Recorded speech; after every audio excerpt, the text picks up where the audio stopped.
किसी गांव में एक व्यक्ति रहता था जिसका नाम झम्मन लाल था।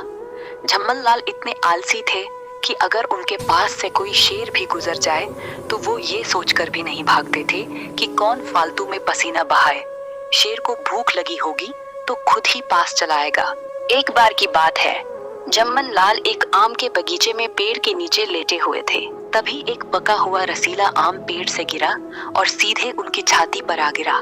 पर झम्मन लाल ने हाथ नहीं हिलाया। वह वहीं लेटे लेटे इंतजार करने लगे कि कोई वहां से गुजरे और आम उठा के उनके मुंह में डाल दे। तभी वहां से उनका एक दोस्त भोलू गुजरा। झम्मन ने उसे आवाज दी, ओ भोलू भाई, जरा इधर तो आना।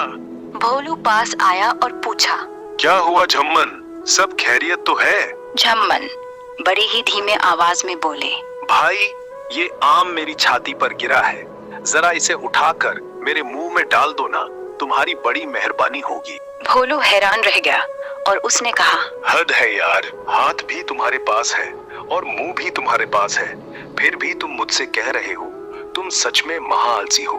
भोलू गुस्सा में वहां से चला गया। थोड़ी देर बाद वहां से एक आदमी अपने गधे पर बैठकर जा रहा था। झम्मन ने सोचा, ये आदमी मेरी मदद जरूर करेगा। फिर झम्मन ने उस आदमी को चिल्लाया, भाई साहब सुनिए, जरा ये आम उठाकर मेरे मुंह में डाल दीजिए। वो आदमी भी बड़ा अजीब था। वो रुका और बोला, अरे भाई, मैं तो तुमसे भी बड़ा आलसी हूँ। मैं गधे पर बैठा हूँ पर मेरा पैर खुजला रहा है, नीचे उतरकर खुजलाने की हिम्मत नहीं है। अब तुम चाहते हो कि मैं उतरकर तुम्हें आम खिलाऊं? भूल जाओ। तभी गांव के जमींदार वहां से गुजरे। उन्होंने झम्मन की यह हालत देखी तो उन्हें गुस्सा आ गया। उन्होंने झम्मन को सबक सिखाने के लिए कहा, झम्मन, अगर तुम अभी उठकर खड़े नहीं हुए तो मैं तुम्हें यहाँ इस बगीचे से बाहर निकलवा दूंगा और आज का खाना भी तुम्हें नहीं मिलेगा। झम्मन ने एक लंबी सांस ली और लेटे लेटे ही बोला, साहब, बाहर निकालने के लिए आप आदमी तो भेजोगे ही, बस उन्हीं से कह दीजिएगा कि मुझे उठाकर बाहर छोड़ आए, चलने की मेहनत बच जाएगी। जमींदार अपना सिर पकड़कर वहां से भाग खड़ा हुआ।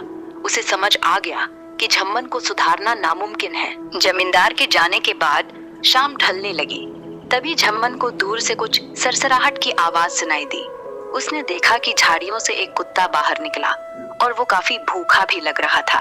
झम्मन को लगा कि शायद ये कुत्ता उसके पास आएगा और उस आम को खाने में उसकी मदद करेगा। लेकिन कुत्ता झम्मन के पास आया। उसने उसकी छाती पर रखे रसीले आम को सूंघा और झपट्टा मारकर पूरा आम अपने मुंह में दबा लिया। झम्मन बस देखता रह गया। आम तो गया ही, साथ में कुत्ते के पंजे की खरोच भी उसकी छाती पर लग गई। रात हो गई। पेट में चूहे कूदने लगे। झम्मन ने सोचा कोई घर वाला आएगा, खाना खिलाएगा। पर गांव में उत्सव था, सब मस्त थे।